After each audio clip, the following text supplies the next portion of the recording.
Revealed, How Complex Moyale Human Smuggling Thrives by Alan Mungdai. 4 years ago, Mwendwa speaks Amharic with near-native fluency for someone who grew up and spent most of his adult life in Kitui, more than 1,000 kilometers from Moyale where he now resides.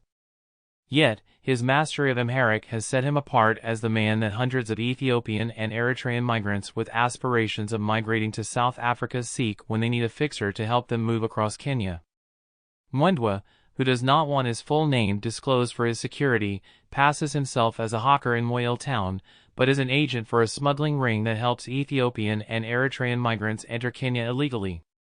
Moyale has become a boom town for smuggling networks that profit off desperate Ethiopian and Eritrean migrants seeking a better life and opportunities in South Africa.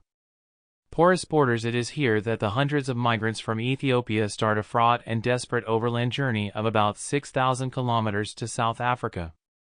The migrants illegally cross the border into Kenya through Moyale, Turkana, and Farol in North Hor, Butte in Wager North, and Takaba in Mandera West.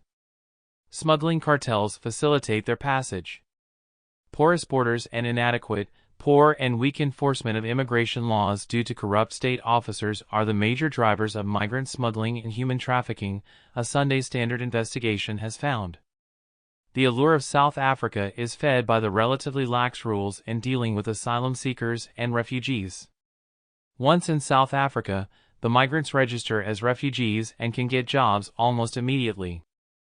The buzz of activity in Moyale, young men offloading goods from Nairobi and central Ethiopia, belies the secret that the town owes its rapid growth to the illegal smuggling of migrants. About 60% of the town's wealth comes from the illegal trade, according to immigration watchdogs. Data from the Regional Mixed Migration Secretariat, RMMS, estimates that the number of people leaving Somalia and Ethiopia via Kenya could be as high as 17,000. In 2015, South Africa received 62,200 asylum applications, 10,000 of them Ethiopians, majority of whom made the overland journey through Kenya. Migrants pay between 80,000 shillings and 100,000 shillings to be smuggled. A fraction of that money will go to police officers and border officials to ease their movement. Law enforcement officers are bribed at roadblocks. In extreme cases, the smugglers bribe police officers to release intercepted migrants. Some of the money also goes to vehicle owners and landlords who own safe houses. The fabled success of the migrants' compatriots in South Africa has sparked an exodus to the Rainbow Nation, most leading with nothing but the clothes on their backs and the dreams of a better life. The migrants make the arduous and often perilous journey from their homes in southern Ethiopia to South Africa on lorries, buses, taxis, police vehicles, and even on foot.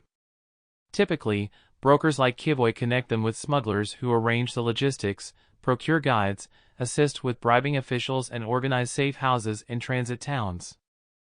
Many migrants who reach Nairobi end up in the neighborhood of Eastleigh and other populated areas such as Kahawa West, Ruiru, Kasarani, Dandora, Kaole, and Embakasi. The fortunate few will proceed to South Africa, but more will end up in prisons in countries along the migration route. The most unfortunate will die. In Moyale, the smuggling business is known as Kambeda, which derives from the name of a community living in southern Ethiopia which has become synonymous with the migration. The kingpin of the smuggling operation is said to be based in Nairobi and facilitates the movement of the migrants on land or by air. Migrants with passports can fly legally to Maputo in Mozambique, where compromised immigration officials will permit them into the country, from where they will cross the border to South Africa. Wave-through transportation for the migrants is organized in Moyale. Usually, they are vehicles that have ferried goods from Nairobi. The smugglers make arrangements with the border guards and police officers at checkpoints by bribing them to wave the trucks through.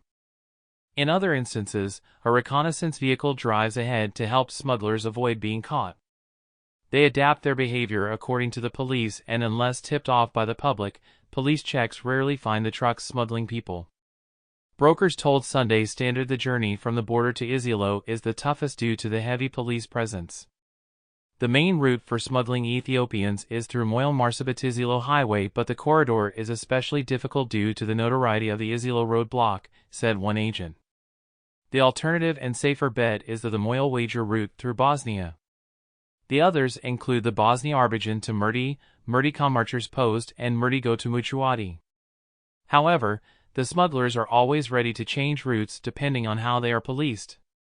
Through sources in Moyale who are familiar with the operation, Sunday Standard also learnt that the migrants often opt to walk to Iloilo or Murti on foot, a journey through the networks of ruts across the vast parched Marsabit, Wager, Mandera landscapes.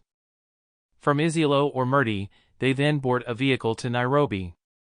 The more innovative smugglers have fitted lorries with fake compartments that are easy to disregard, as was the case in Tanzania, where a truck was intercepted smuggling about 64 Ethiopian migrants in secret compartments with cartons of bottled water. They were arrested after crossing the Halalai border in Taita Taveta County in Kenya into Tanzania. For the number that are arrested in Kenya, an even bigger number makes it into Tanzania, Malawi, and Mozambique. The smugglers have a scant regard for human life. No thought is spared for the fate of the migrants they are transporting. In those crammed and confined spaces, it is difficult to breathe and some of the migrants suffocate. In other unfortunate cases, like that of October 2018, some Ethiopian migrants drowned after a boat carrying 13 people capsized off the coast of Tanzania en route to South Africa. In 2016, 19 Ethiopian migrants were found dead in a container in the Democratic Republic of Congo.